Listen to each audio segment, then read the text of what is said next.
No va a grabar. Sí, sí, ahorita voy a...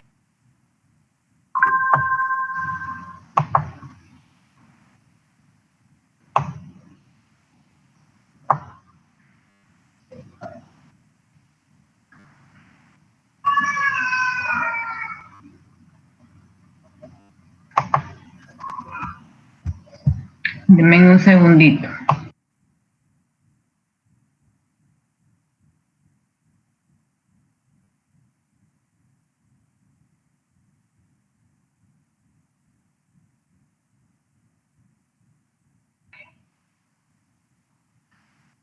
Como sabemos, ¿verdad? Y no es desconocido para nadie, que dentro de todo lo que puede estar presente... Disculpe la interrupción. De los productos, ¿verdad? O de las sustancias hasta cierto punto que nosotros podemos encontrar dentro de las fuentes de agua, dentro de los abastecimientos, son algunas sustancias orgánicas de origen sintético. Dentro de ellas puede estar presente lo que es el tricloroetileno, o sea, un compuesto, ¿verdad? Que va a formar parte de algunos compuestos orgánicos volátiles. Las fuentes que han sido en determinado momento contaminadas con ella por la exposición directa de algunos residuos, a veces hay contaminación de las fuentes de agua con gasolina,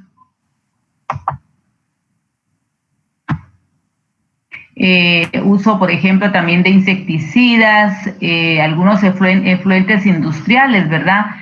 Entonces, por esa situación, pues también hay contaminación. Lo que yo les mencionaba de la película, y recuerdo que alguien mencionó en el chat, ¿verdad?, el nombre de la película, y creo que a pesar de tanto año que ha pasado, todavía hay contaminación, ¿verdad? Entonces, a raíz de esa contaminación que hay, pues puede haber esa presencia de estos contaminantes dentro de las fuentes de agua. En cuanto a la contaminación inorgánica en determinadas fuentes que nos abastecen de agua, también puede deberse principalmente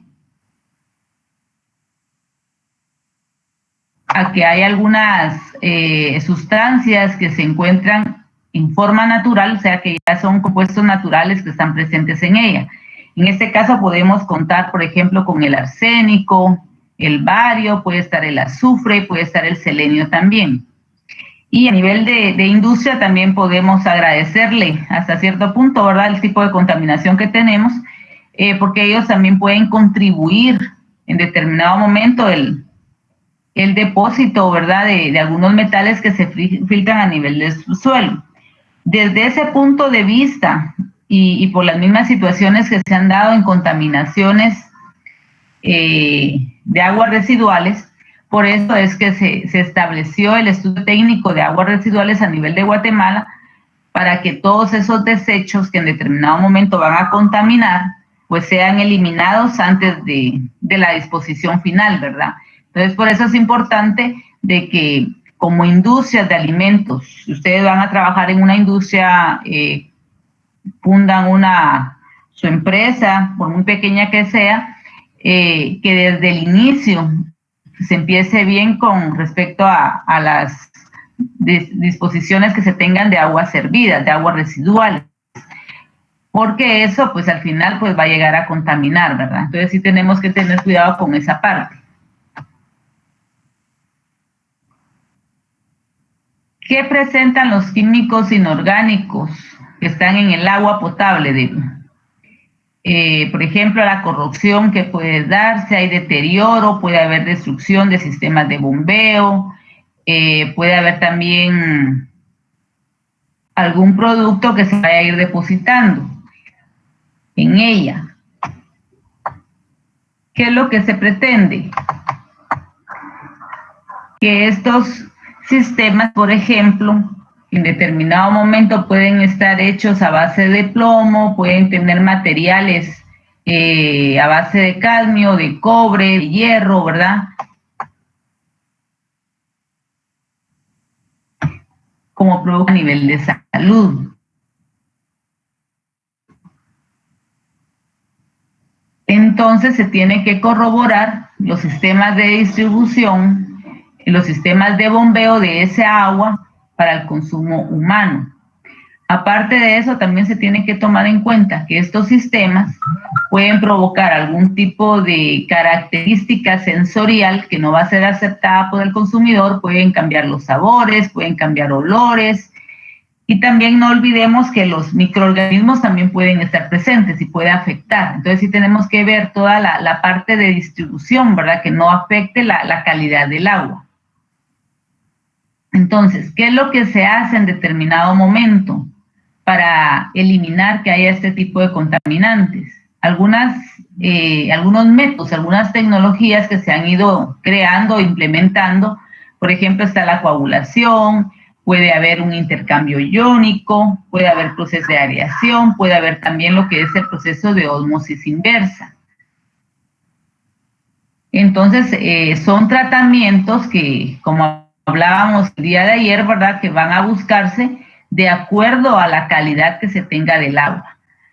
Continuemos, por favor, Luisa.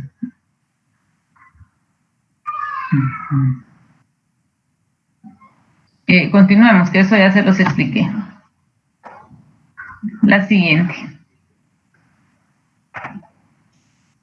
La siguiente, por favor, Luisa, disculpe.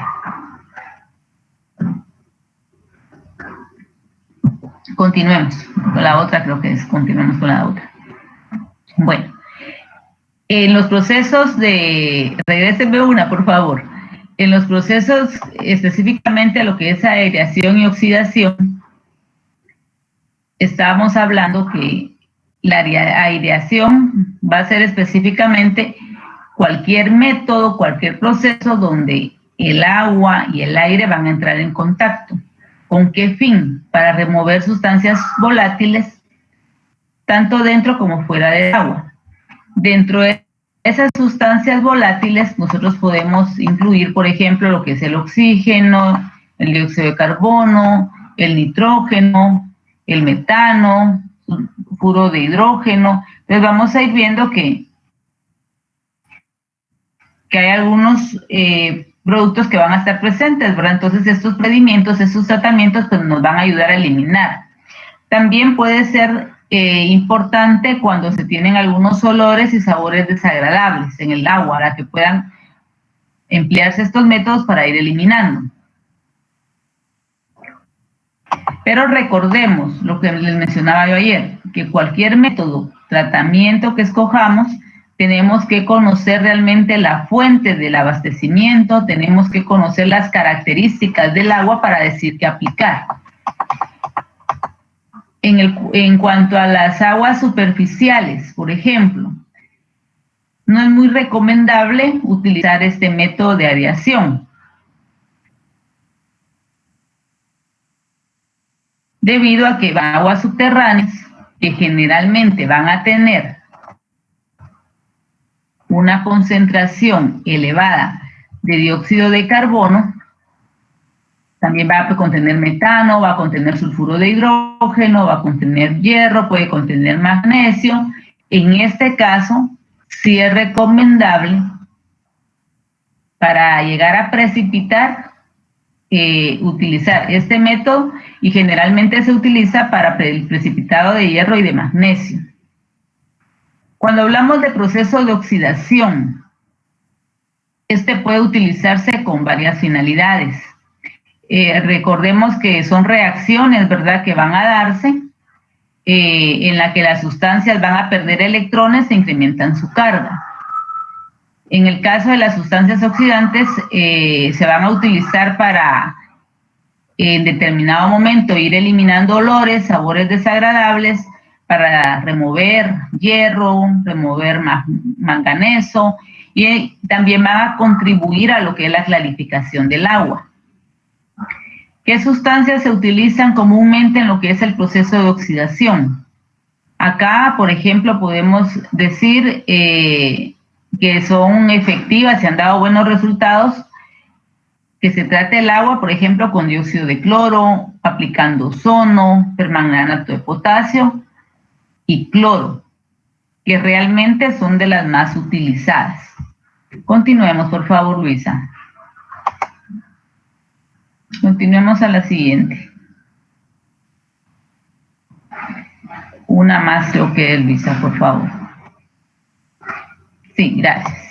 Bueno, cuando hablamos, también se pueden dar tratamientos por métodos de absorción.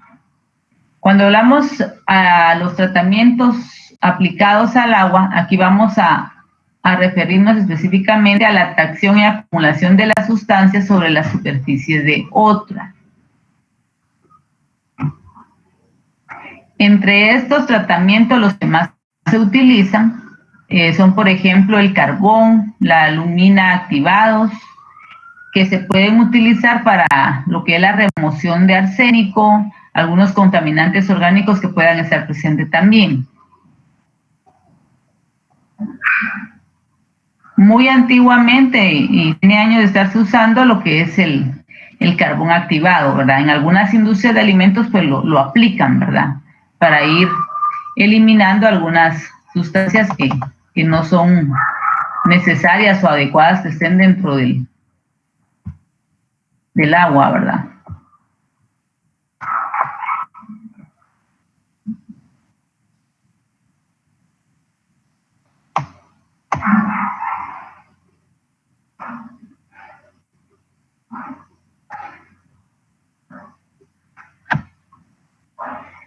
Para el tratamiento de aguas, cuando se emplea el carbón activado, se puede utilizar en forma de polvo, puede utilizarse también en forma granular.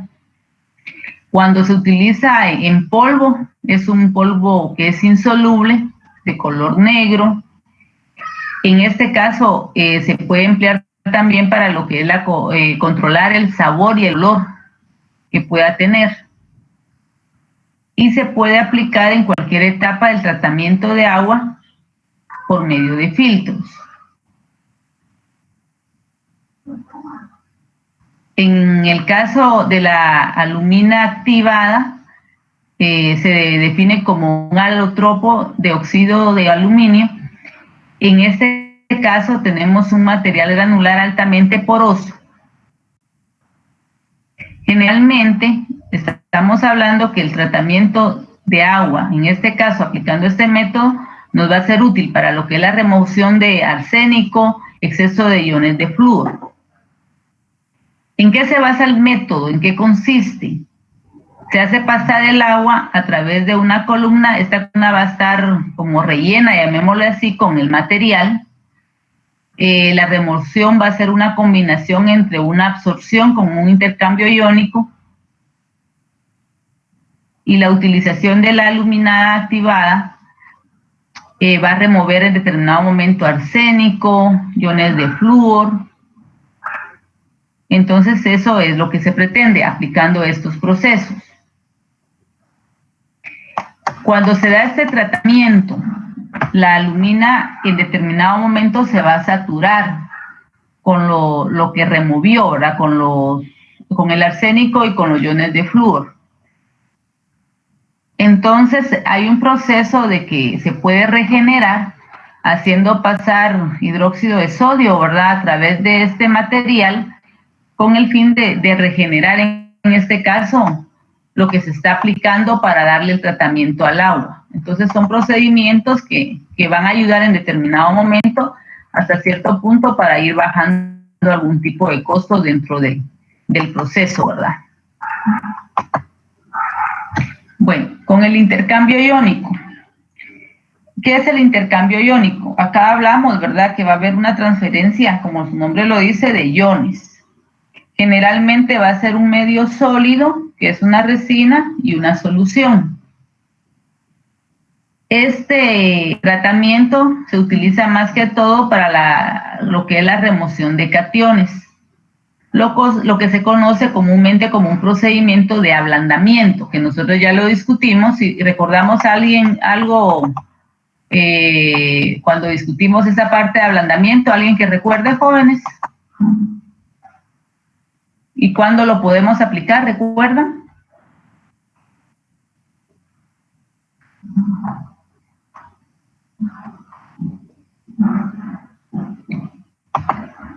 Jóvenes, alguien que recuerde. Gracias, Gustavo. ¿Alguien que sí recuerde? ¿No recuerda? ¿Cuándo vamos a dar un proceso de ablandamiento en el agua? Cuando el agua es dura. Gracias, Lourdes, cuando el agua tiene dureza. Entonces, hablábamos hace algunos días que este proceso se va a dar cuando necesitemos un agua suave, ¿verdad? Que no tenga dureza o que no tenga tanta presencia de dureza. Puede ser para un proceso productivo, puede ser para un procedimiento de limpieza, puede ser para uso de calderas, entonces ahí necesitamos que se elimine determinada dureza. Recordemos también que la dureza principalmente va a estar formada por iones de calcio, por iones de magnesio. Puede haber una pequeña parte, llamémoslo así también, de lo que es hierro, puede estar el aluminio, puede estar el bario, puede estar el estroncio. En este caso, las resinas para este tratamiento van a hacer un intercambio iónico y van a contener determinados elementos que van a intercambiar iones de sodio.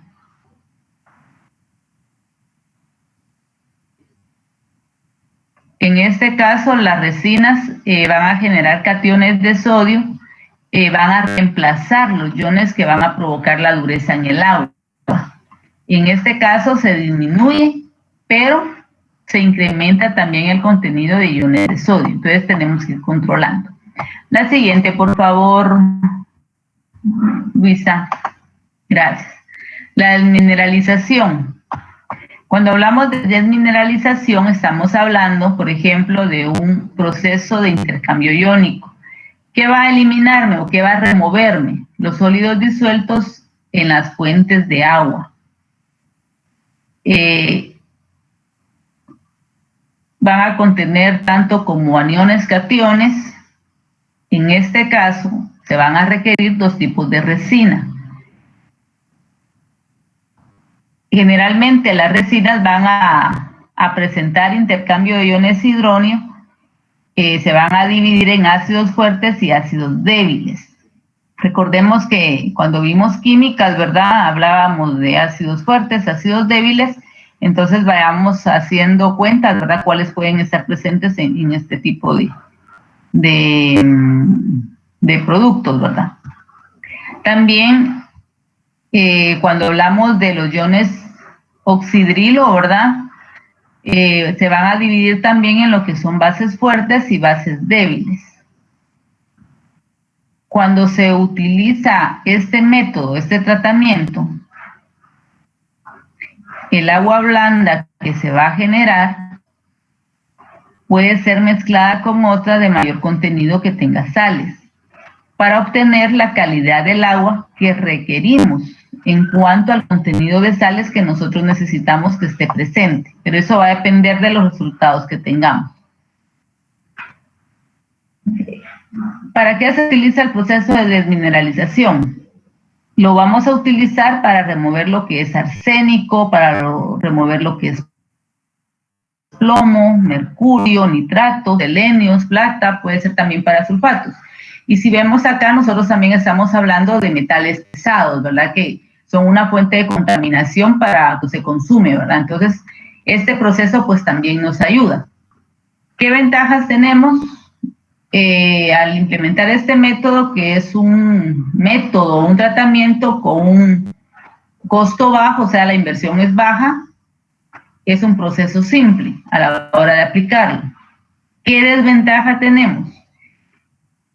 Que requiere un alto consumo de químicos para regenerar las resinas y disponer también de los residuos que genera este proceso, ¿verdad? Entonces esas son las desventajas que tenemos. ¿Qué se recomienda?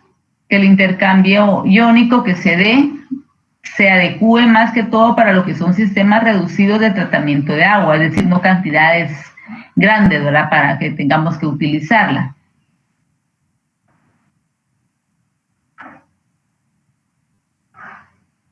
Los compuestos orgánicos que van a estar presentes van a ser absorbidos por estas resinas y el cloro puede ser removido por el carbón activado. Los sólidos suspendidos pueden también inhibir la transferencia de agua a través de la unidad de intercambio iónico que se tenga, y evitar de esta forma el contacto entre el agua y la resina de intercambio. Entonces son algunos aspectos que se tienen que considerar.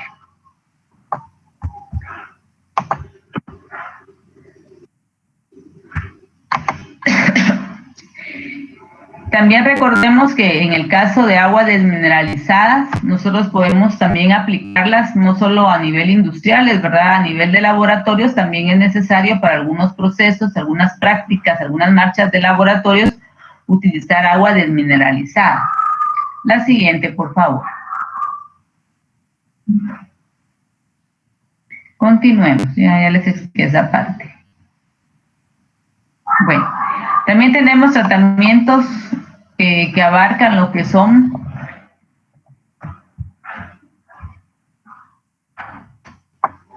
procesos de membrana.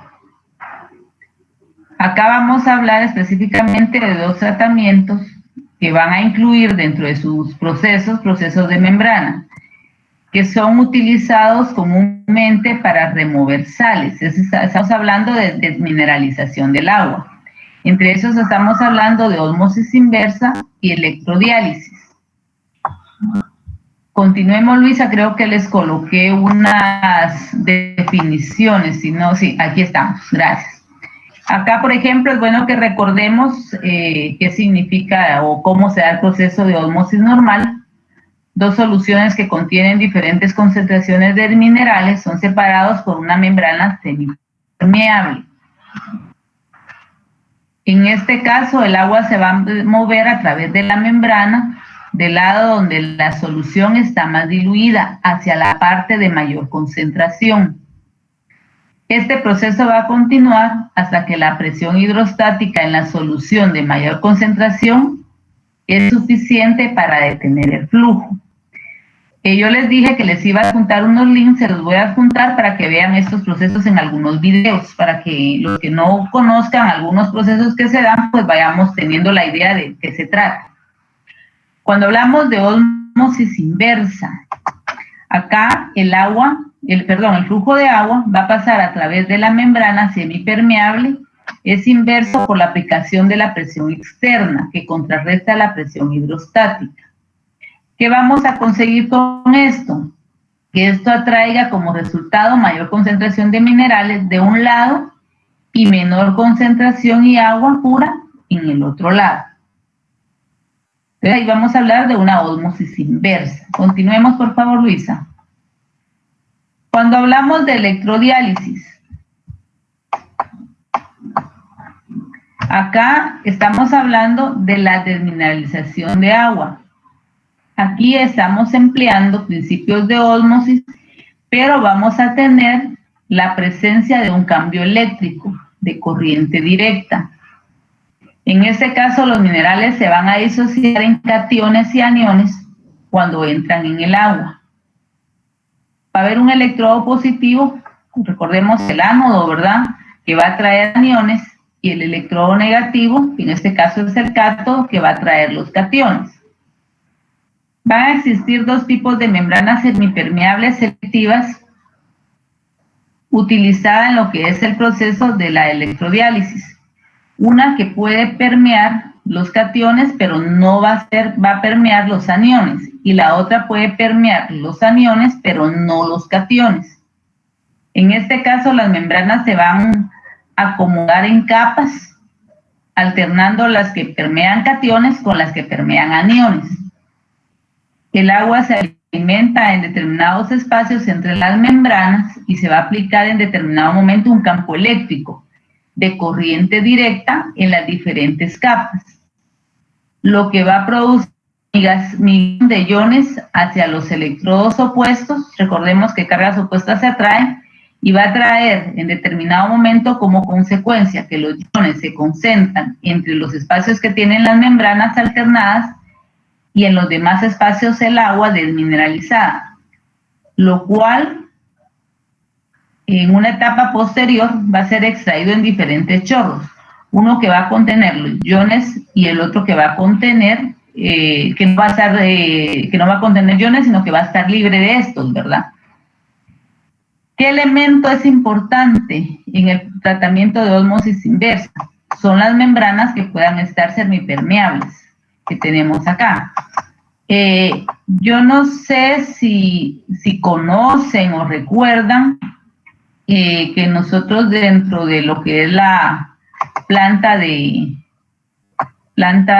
proceso, tenemos, solo comentario que ahorita me recordé, tenemos un equipo que trabaja con ozono, y también tenemos uno de osmosis inversa, que fue donado por un grupo de estudiantes.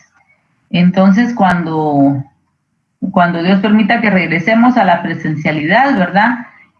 Para que vayamos viendo los tratamientos de agua, pues, que tenemos ahí, ¿verdad? ¿Qué nos falta hacer? En determinado momento es hacer un análisis del agua para ver realmente la calidad que nosotros tenemos en esa agua que podamos utilizar, ¿verdad? En este caso, los sólidos suspendidos, los disolventes orgánicos, el sulfuro de hidrógeno, el manganeso, algunos agentes oxidantes, hay que tener en cuenta también que pueden dañar y deteriorar las membranas. Por ejemplo, cuando hablamos de membranas de celulosa, van a ser susceptibles también a que sean atacadas y contaminadas en determinado momento por microorganismos. Y algunos pueden ser que sean resistentes a algún tipo de producto. En el caso, por ejemplo, cuando se emplean membranas de poliamida, que estamos hablando específicamente de lo que es el nylon, en este caso no son atacadas por agentes biológicos, pero sí son muy sensibles al cloro. Entonces es necesario en este caso que el agua que nosotros ingresemos a estos tratamientos de electrodiálisis sea como sometida a un tratamiento previo, o sea, antes de que lleguen a las membranas, ¿verdad? Con el fin de eliminar los constituyentes que nosotros no queremos, ¿verdad? Con la finalidad de que no dañen ese tipo de membranas. ¿Qué tratamiento se puede dar? Por ejemplo, que haya formación, por ejemplo, de hidróxidos, de carbonatos, que tengan niveles bajos también de hierro, que tengan niveles bajos de manganeso. Se pueden agregar, por ejemplo, algunos fosfatos o polifosfatos para inhibir lo que es la formación de sulfatos de calcio, que en determinado momento pues, puede afectar. Bueno, ya Luisa nos hizo favor de colocarnos a la otra diapositiva, lo que es la estabilización. Aquí más que todo no es tanto un tratamiento del agua para eliminar determinados compuestos, determinados contaminantes que nosotros tengamos en el agua, sino que más que todo es después de que obtenemos el agua, de los tratamientos anteriores que hemos visto, que se le pueda dar un proceso de estabilización antes de que entre el agua a un sistema de distribución. Esto va a indicar o va a significar que no se debe formar depósitos de sales o ser corrosiva bajo temperaturas en el momento que va a ser distribuida. ¿Qué es lo que comúnmente se hace? Aquí lo que se hace es un ajuste del pH. Se puede adicionar polifosfatos o silicatos. La estabilización del agua, cuando hablemos de estabilización del agua, específicamente vamos a irla relacionando o asociando a lo que es el ajuste de pH, con el fin de controlar la corrosión. Debido a esta situación, debe haber suficientes iones de calcio para que se forme carbonato de calcio. En el agua, con esta última característica que se presenta, también debe agregarse hidróxido de sodio para que no haya un incremento de la dureza. ¿En qué nos vamos a basar si adicionamos un producto o adicionamos otro producto? En hacer análisis, en hacer muestreos, con la finalidad de evitar que en determinado momento nosotros demos un tratamiento, pero que venga otro parámetro, se eleve, ¿verdad? Entonces tenemos que tener mucho cuidado por esa parte. Recordemos que los análisis, ¿verdad?, son fundamentales en lo que es en lo que es el tratamiento de agua, independientemente el método que nosotros tengamos en los tratamientos que vamos a tener del agua. Continuemos, por favor, Luisa. Colóqueme, por favor, donde estamos. Creo que así, en esta es. Bueno, no, la siguiente, por favor, Luisa. Acá, más que todo, lo que les dejo son, con base al cuadrito que va en la presentación, son algunas operaciones unitarias hasta cierto punto relevantes o importantes. No les estoy diciendo que las demás no lo sean, en lo que es la purificación del agua. Tenemos lo que era la cloración breakpoint, que más que todo se va a referir a la aplicación de cloro en el punto inicial. Esta va a tener dos funciones. Va a tener una función de lo que es la desinfección y la oxidación. Cuando se dan procesos de oxidación, estamos hablando puramente de reacciones químicas. ¿Qué se quiere lograr acá? Eliminar el hierro, eliminar el manganeso, los sulfuros, amoníaco y algunos otros agentes reductores que puedan estar presentes. Continuemos, por favor, Luisa. Coagulación, coagulación. Aquí hablamos, por ejemplo, de la materia en suspensión, materia coloidal que va a estar presente en el agua. Esos van a ser eliminados por algunos tratamientos de clarificación y para reducir estos sólidos suspendidos que no caen por gravedad al fondo del tanque. Para llegar a darle un tratamiento de coagulación, flocculación, se pueden emplear algunos tipos de sales, que son compuestos químicos, como por ejemplo el sulfato de aluminio, cloruro férrico, pero tenemos que tomar en cuenta que sean compuestos amigables con el ambiente, es decir, que vamos a tratar un agua y que generen en determinado momento algún tipo de contaminación. ¿Qué función van a tener estos? Desplazar iones cargados negativamente y reducir el tamaño de la carga específicamente. La siguiente, por favor, Luisa. Acá es una imagen de un proceso, ¿verdad?, a nivel de laboratorio que se da de coagulación, flocculación. La siguiente, por favor. Proceso de decantación.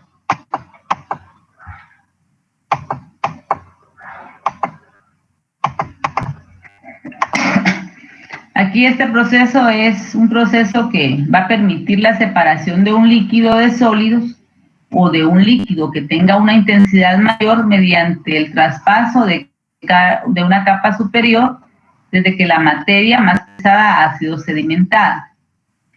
En los tratamientos de agua, cuando hay decantadores, estos van a permitir que sean eliminados algunos sólidos. Estas unidades se clasifican de acuerdo a la dirección que tengamos, predominantemente refiriéndose al flujo, ¿verdad? Entonces tenemos que pueden haber decantadores de flujo horizontal, decantadores de flujo vertical. Lo que son los equipos lo vamos a ir viendo más adelante. Esto solo para que les dé una introducción más que todo del proceso. La siguiente, por favor, Luisa. Decantadores de flujo horizontal son los que comúnmente se usan. Son tanques rectangulares, se produce por un extremo existiendo pantallas reflectoras y atraviesa la longitud del tanque hasta los vertederos de evacuación. Ahorita tal vez no me van a entender mucho, cuando veamos los videos vamos a ir entendiendo un poco esta parte. Los decantadores de flujo vertical se suelen utilizar en aplicaciones de flocculación, decantación, es decir, otros tratamientos que se utilizan para el agua. La siguiente, por favor. Proceso de filtración, operación que se utiliza para procesos de clarificación, cuando el agua todavía tiene presente algunos sólidos en suspensión, los cuales son retenidos por un medio filtrante, ¿verdad? También recordemos que dentro de la tablita que les coloqué en las operaciones que se dan, yo les mencionaba el desbaste. El desbaste, más que todo, se va a referir como que colocáramos alguna malla grande, por decirles así. En internet hay algunas imágenes, pero es como para retener unos sólidos grandes que vienen dentro de las fuentes de agua. como para que nos imaginemos, similares, por ejemplo, a los que están en los drenajes, que tienen algunas rendijas para evitar que por ejemplo, la basura, alguna sustancia grande, algún sólido grande, no se vaya dentro del drenaje, ¿verdad? Entonces, en esta forma estamos hablando del desbaste, solo que hablamos en un tamaño mayor, ¿verdad? Que nos va a ayudar a reducir que esos sólidos grandes, que esos materiales, pues pueda pasar a los tratamientos de agua, ¿verdad? Que es una de las fases iniciales que se dan en los tratamientos de agua. Continuemos, por favor. El afino con carbón activado, ya lo mencioné, ¿verdad? Pero se va a realizar con carbón activo, va a disminuir materia orgánica. También les mencionaba que va a mejorar algunas características sensoriales que puedan estar presentes en el agua, refiriéndonos más que todo al color, al sabor, al olor, ¿verdad? Y una de las ventajas que tiene y por las cuales se utiliza mucho es la decloración, que nos ayuda a controlar olor y sabor, pero también nos va a ayudar a controlar el crecimiento de microorganismos. Y también puede contribuir a eliminar amoníaco si estuviera presente. Continuemos, por favor, Luisa. Procesos de desinfección, también ya los mencionamos, pueden darse procesos físicos, químicos y por radiación, ¿verdad? Los rayos UV que nosotros vimos anteriormente. Continuemos, por favor. Y aquí les coloco la bibliografía donde saqué la presentación, pero igual ustedes pueden buscar algunos documentos, ¿verdad? Documentos en PDF que están dentro de Internet, ¿verdad? Sí, por si quisieran tener más información sobre el tema. Gracias, Luisa. Le voy a pedir favor que me presente, esa creo que se la envié el día de ayer, que es un documento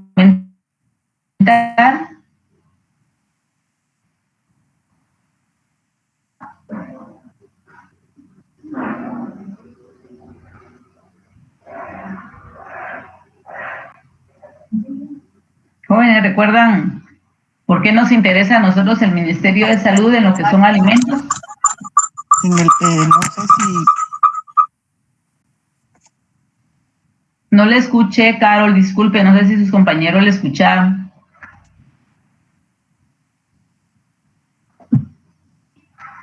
Ingeniera. Manda, Geralmi. Sí, buenas tardes. Buenas tardes, diga. Para poder obtener nuestra tarjeta de manipulación de alimentos también. Sí, es una parte importante. Gracias. ¿Alguien más, jóvenes, que recuerde específicamente por qué nos interesa o por qué tenemos que estar pendientes a nivel de normativas en Guatemala del Ministerio de Salud? ¿Qué relación tiene con los alimentos? Los registros sanitarios. Registro sanitario, gracias. Recordemos que para tener alimentos, para poder comercializar, tenemos que tener un registro sanitario. Gracias, Carlos. ¿Alguien más?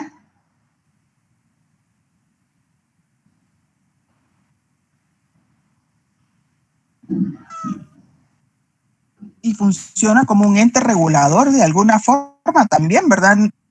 Principalmente en todo lo que es manipulación de los alimentos, tarjetas de control de salud, tienen una base de datos de todas las empresas, principalmente donde hay personal a cargo también, ¿verdad? Ajá. Una pregunta, ¿usted tiene un gatito ahí en su casa? Sí. Sí, yo escuchaba acá, pero yo decía aquí no tengo, pero tal vez ya se vino uno. Sí, bueno. Quisiera salir, pero no puedo dejarlo salir ahorita. Bueno. Bueno, sí, gracias. Como decía acá Carol, ¿verdad? Es un ente regulador. Y nos interesa conocer todo lo que se refiere al Ministerio de Salud, porque es el que se encarga de regular todo lo concerniente a alimentos procesados.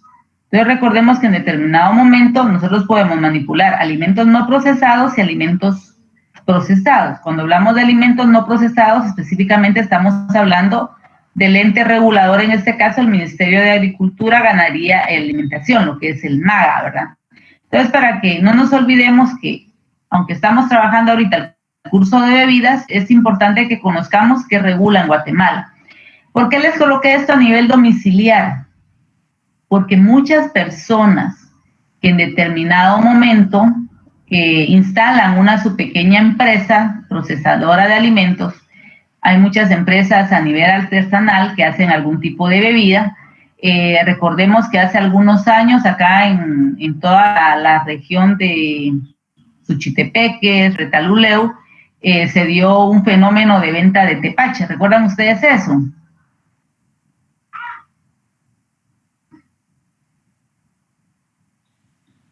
Sí, ingeniero. Sí, gracias, Diana. Entonces, ¿qué significaba eso? Gracias, Evelyn. ¿Qué significaba eso? Que ellos en determinado momento en sus casas estaban elaborando ese producto. ¿Y qué utilizaban? Determinados contenidos de agua, ya sea porque lo aplican al producto, porque lo utilizan para lavar, etcétera, ¿verdad? Entonces tenemos que tener cuidado que también si nosotros decidimos procesar algo, que nosotros sepamos la calidad de esta agua.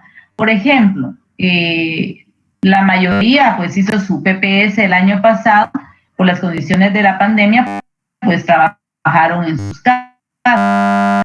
Y algunos hicieron néctares, otros hicieron jugo, otros hicieron mermelada. Independientemente del proceso que hayan hecho, el producto que hayan obtenido, emplearon agua por aplicar el producto, por procesos de limpieza. Pero nosotros sabemos en determinado momento nuestra calidad del agua, no la conocemos, ¿verdad? Entonces es importante que vayamos viendo. Esto lo vamos a ir viendo no tan detallado, solo para que tengamos una idea. Continuemos, por favor, Luis.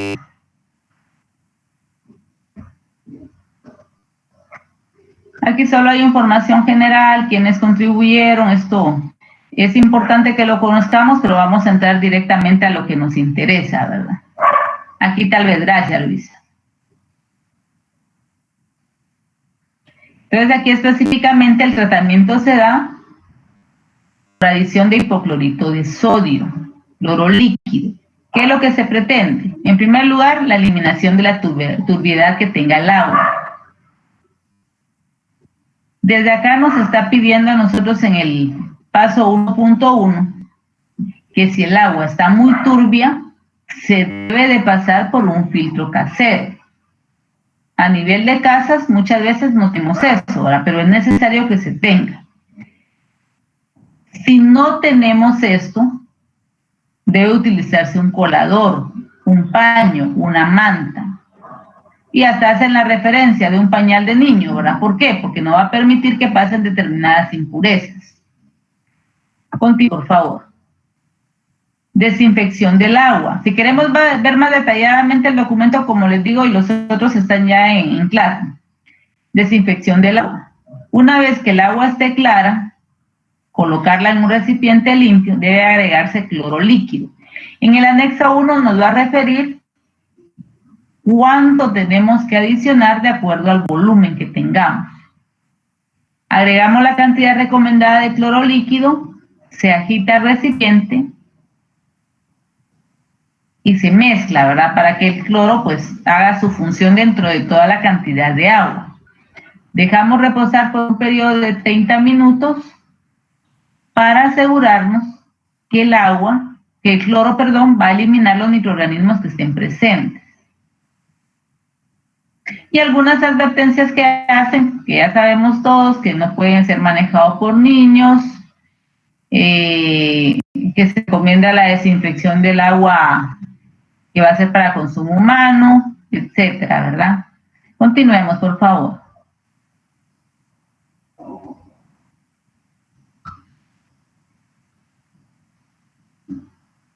Continuemos.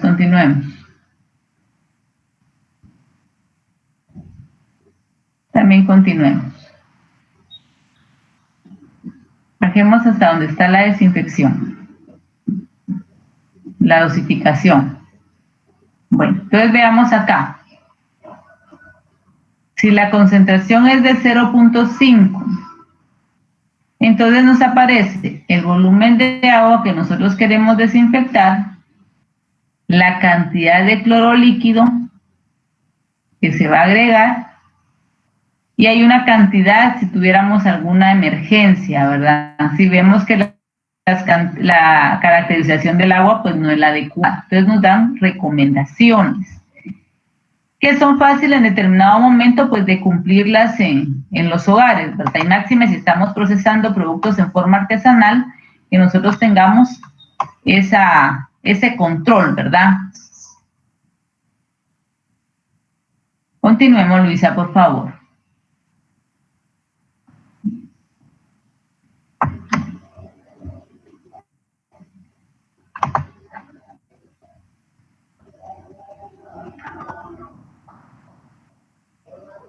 Continuemos un poquito más abajo. Ahí vienen solo por las concentraciones. También yo les mencionaba que en determinado momento, súbame un poquito, por favor. Gracias, ahí estamos. Yo también les mencionaba que en las industrias podemos utilizar cloro granulado. En este caso vamos a hablar una preparación, una solución de hipoclorito de calcio. ¿Qué es lo que recomienda el Ministerio de Salud? Concentraciones de 1%. Entonces, nos dice cuánto debemos de agregar por la cantidad de agua que tengamos. Una de las ventajas, mejor dicho, que tenemos en el caso de utilizar cloro granular es que tiene un menor costo que el cloro líquido. En las empresas, independientemente que se use, se hace tratamiento con cloro, ¿verdad? Pero sí, lo que se recomienda es de que cuando se agregue, por ejemplo, el cloro granulado en cantidades grandes, que se haga una solución primero en pequeño, ¿verdad? Para agregarla ya a los tanques donde se va a desinfectar.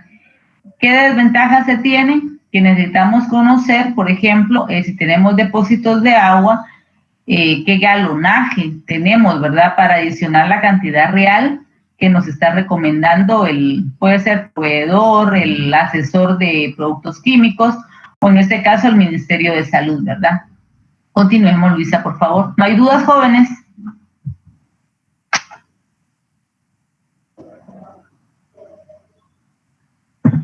Nos dan recomendaciones también en el anexo 3.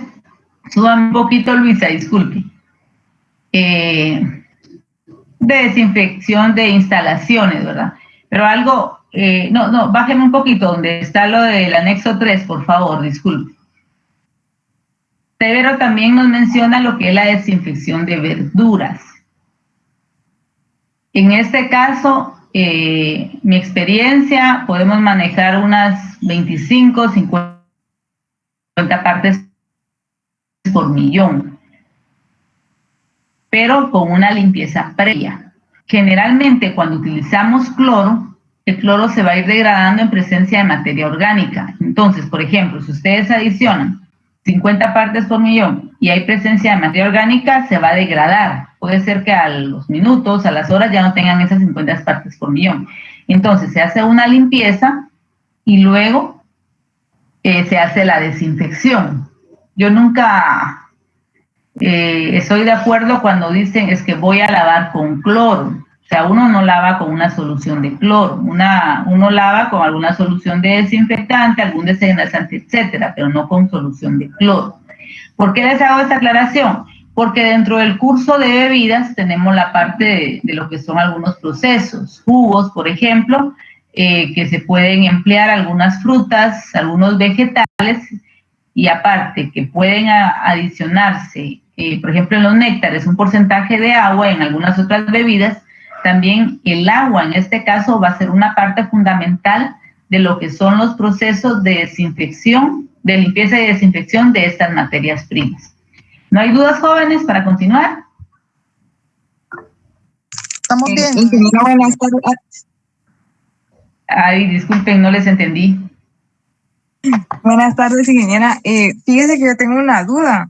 Sí, Karen, allí especificaba el tiempo donde decía tiempo normal y tiempo en casos de emergencia, pero no decía más o menos un estándar de tiempo. No sé si me podría orientar. Subamos si quiere, Luisa, por favor.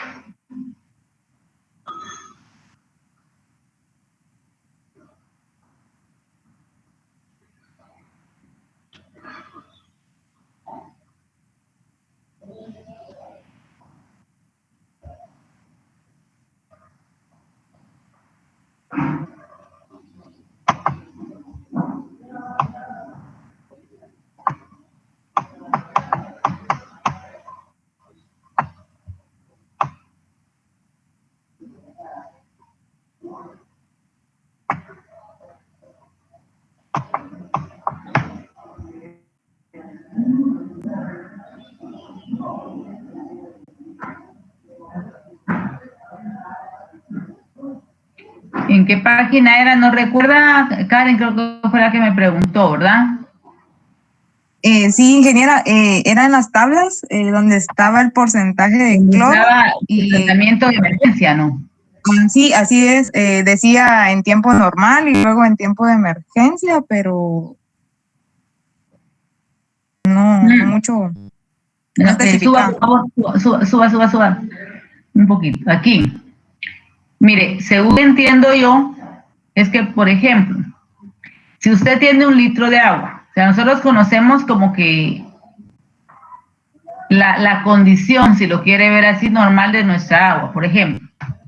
Entonces usted va a adicionar 4 gotas por litro de agua.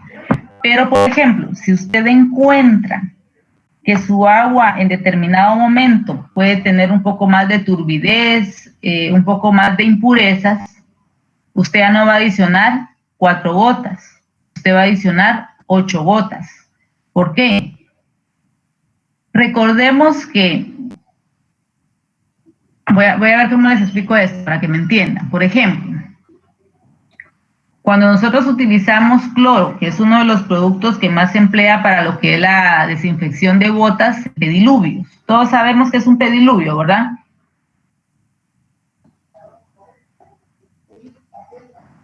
Jóvenes, ¿sí? Sí, ingeniero. ¿Sí?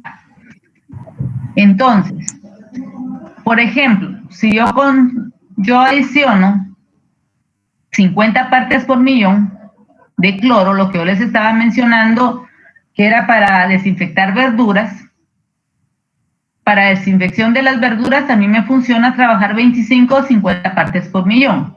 Yo hago un análisis microbiológico y determino que a esa concentración me inhibe, me elimina los microorganismos que va a tener los vegetales. ¿Vamos a hacerlos ahí? No. Sí, ¿qué? Pero si vengo yo y adiciono esas 50 partes por millón en una solución que voy a adicionar o voy a agregar a un pediluvio, donde lo que yo necesito es eliminar el microorganismo, que en determinado momento pueda venir un operador de línea de un proceso X que sale con sus botas porque fue al baño, porque fue a desayunar, que fue a almorzar, porque salió de alguna razón de la planta, de proceso. Entonces, ¿qué significa? Que cuando yo haga ese análisis de las botas, del calzado, para ver si no hay contaminación, esas 25 partes o 50 partes que yo adicioné, que me funcionó para los vegetales, para las verduras, no me va a funcionar para la desinfección de botas. ¿Por qué? Porque la carga de contaminación que yo voy a tener presente en los vegetales va a ser diferente al que yo tenga en las botas. Entonces lo mismo pasa acá. 4 gotas me va a funcionar porque la calidad, veámoslo así, del agua no es mala o no está dentro de los parámetros que no son tan aceptables, por decirle así.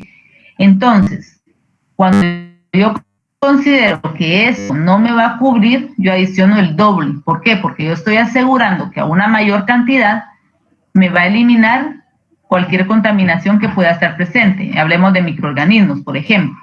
No sé si me expliqué ahí, Karen. Sí, ingeniera, en conclusión, lo que va a depender es la calidad del agua, ¿verdad? No el tiempo.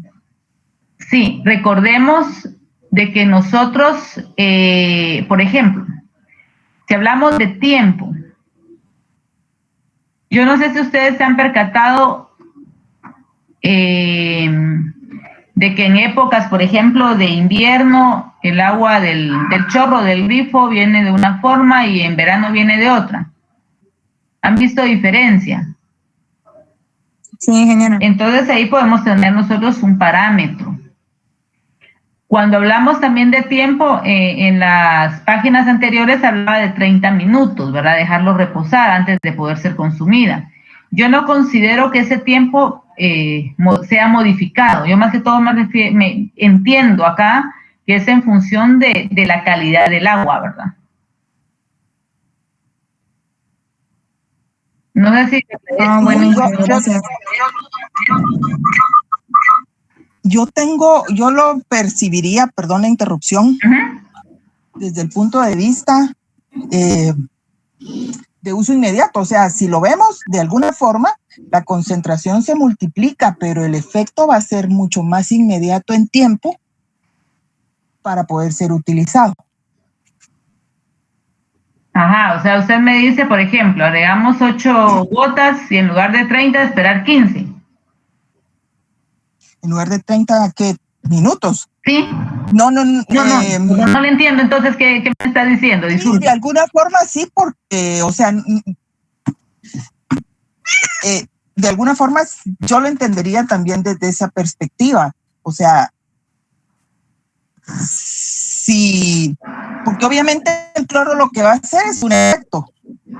Ajá. ¿Verdad? Entonces, al elevar un poco la concentración que le vamos a estar agregando al agua, independientemente del volumen que sea, estamos reduciendo un poco en tiempo el efecto por la mayor concentración que hay para el uso que va a ser de todos modos el mismo. Podría ser también, pero vamos a consultar. Yo tengo un contacto en el Ministerio de Salud y voy a consultarle. Y si me responde, yo le respondo el día martes y quedamos todos claros. Sí, buenísimo. ¿De acuerdo? Bueno. Gracias, ingeniera. Vale, gracias por sus aportes. ¿Alguien más que quiera comentar algo? Si no, continuamos.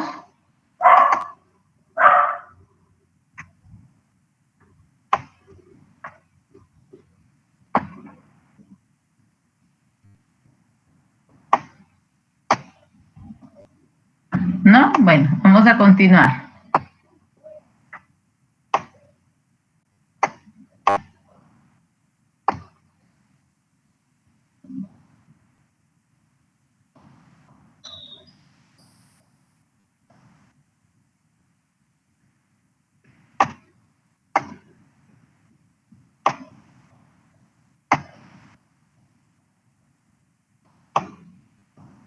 Bueno, hasta abajo lo que nos da son algunos como ejercicios, si queremos verlo así. No lo vamos a ver tan detallado porque es para que tengamos una noción, ¿verdad? Una información del cálculo que podemos ir haciendo, ¿verdad? Más que todo. Vamos a ver, todavía tenemos algunos minutitos, creo que tenemos 12 minutitos. Vamos a ver la otra normativa. Luisa, tal vez me hace favor, la otra la tenemos en Classroom, pero vamos a revisar la que tiene menor contenido de hojas, porque la otra tiene más de 400 hojas, entonces no nos daría tiempo. La que es una norma técnica nacional para la calidad del agua potable, si me hace favor.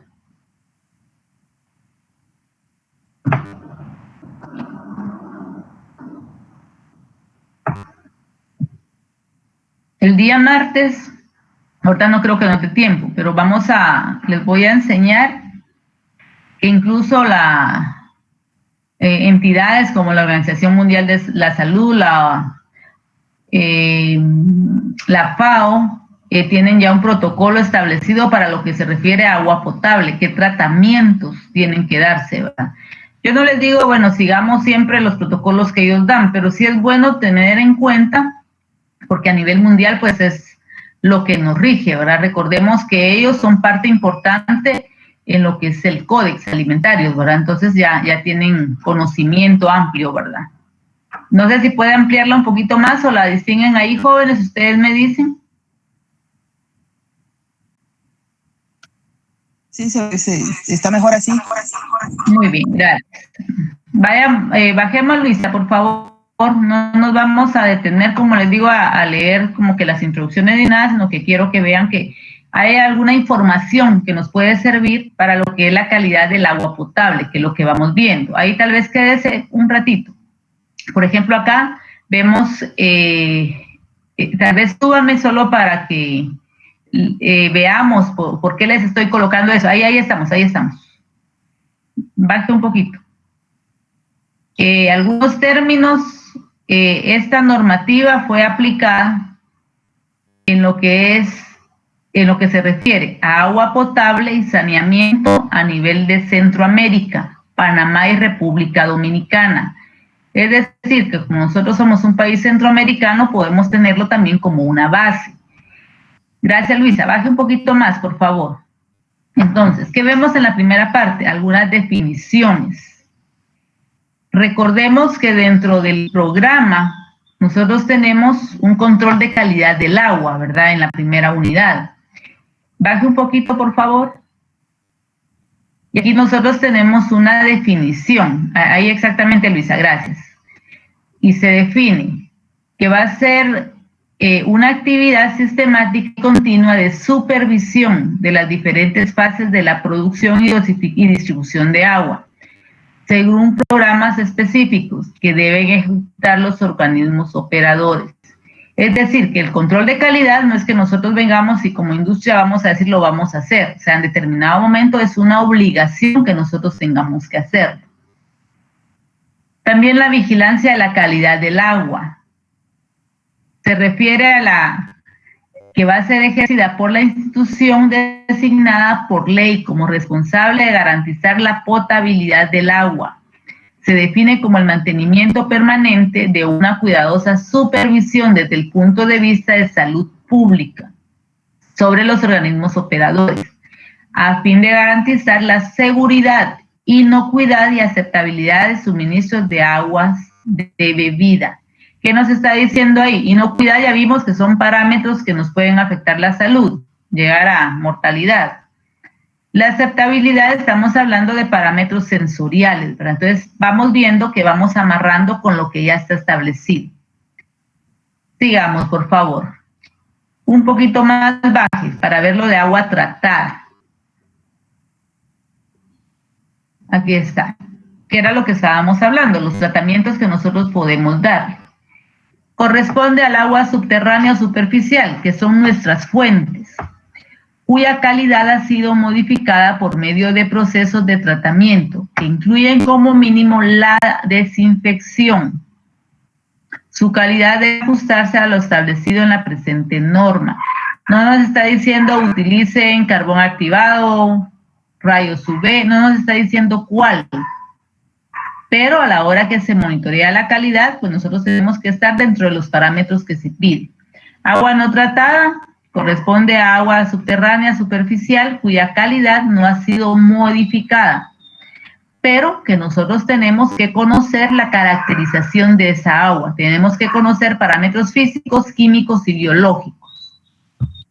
El agua potable, el agua empleada para la ingesta humana, que no cause daño a la salud y cumple con disposiciones de valores guías estéticos, organolépticos, físicos, químicos, biológicos y microbiológicos, emitidos mediante la presente norma. Sigamos, por favor. Como les digo, no vamos a ver todas las definiciones. Ustedes las tienen ya en la plataforma y pueden verlo. Nos define hielo. ¿Por qué hielo? Porque para obtener el hielo en su estado sólido, ¿verdad? Nosotros necesitamos el agua. Entonces acá también tenemos que tomar en cuenta que el hielo tiene que ser elaborado a base de un agua que haya sido tratada. Coliformes totales, coliformes fecales, E. coli, porque son los análisis de plataforma que yo voy a hacer al agua con el fin de determinar su calidad microbiológica. Y si vamos a ver algunas normas, ustedes revisaron las normas el día martes, creo que fue, sí, el martes, y pudieron ver que nos habla específicamente de esta parte, ¿verdad? ¿Por qué se analiza E. coli, la Escherichia coli? Porque es como que el indicador en cuanto a microbiología, que nos indica que hay contaminación fecal en el agua. Y cuando hay contaminación fecal estamos hablando realmente de heces fecales, ¿verdad? Entonces es un indicador de la presencia de... Bajemos, por favor, Luisa. Aquí vienen algunas especificaciones que pueden irlas leyendo ustedes. Como les digo, no me voy a detener tanto a verlas, solo para que demos una revisión y que podemos darnos cuenta ahí. Ahí quédese, por favor. Entonces dice, ¿qué va a establecer esta norma? 3 etapas de control de calidad del agua, que es importante que las consideremos. ¿Por qué? Porque nos están pidiendo conocer qué control de calidad se va a dar. Primera etapa corresponde al programa de análisis básico, que puede ser efectuado por laboratorios de control de calidad del agua autorizados. ¿Qué parámetros se van a evaluar? Coliformes totales, fecales y aspectos sensoriales, turbiedad. Bajemos, por favor, Luisa. Temperatura, concentración de iones de hidrógeno, conductividad, etcétera, y nos refiere a un anexo. En la etapa 2 se va a referir al programa de análisis normal y comprende la ejecución de los parámetros de la primera etapa, ampliando con compuestos aluminios, cloruros, cobre, calcio, magnesio, potasio, metales pesados, etcétera. La tercera etapa nos refiere a un programa de análisis avanzado, que se refiere a la ejecución de los parámetros de la segunda etapa, ampliando sólidos totales disueltos, desinfectantes, productos químicos, subproductos de desinfección, sustancias orgánicas, etc. Y la cuarta etapa, que se va a referir a los programas ejecutados por situaciones especiales o de emergencia, y nos refiere al Código Sanitario y Reglamento de Ley de Contingencias Nacionales. Entonces, si vemos acá, estamos hablando de control de calidad, lo tenemos que referir nosotros en 4 etapas. Vamos a dejarlo el día de hoy acá y vamos a, para que puedan ingresar a tiempo a otra clase, y vamos a seguir revisando, como les digo, la norma en el próximo día de clase. Si pudieran darle una revisión, ya no son muchas hojas, el otro documento sí es bastante grande, el otro no lo vamos a ver acá en clase, ¿verdad? Por el tiempo que tenemos, pero para que vayamos pensando ya en cuando yo quiero establecer un control de calidad del agua. Si yo quiero fundar una industria de alimentos, esta es una parte importante que yo tengo que ver antes de empezar a procesar. Entonces, no sé si hay alguna duda de lo que acabamos de ver en este momento.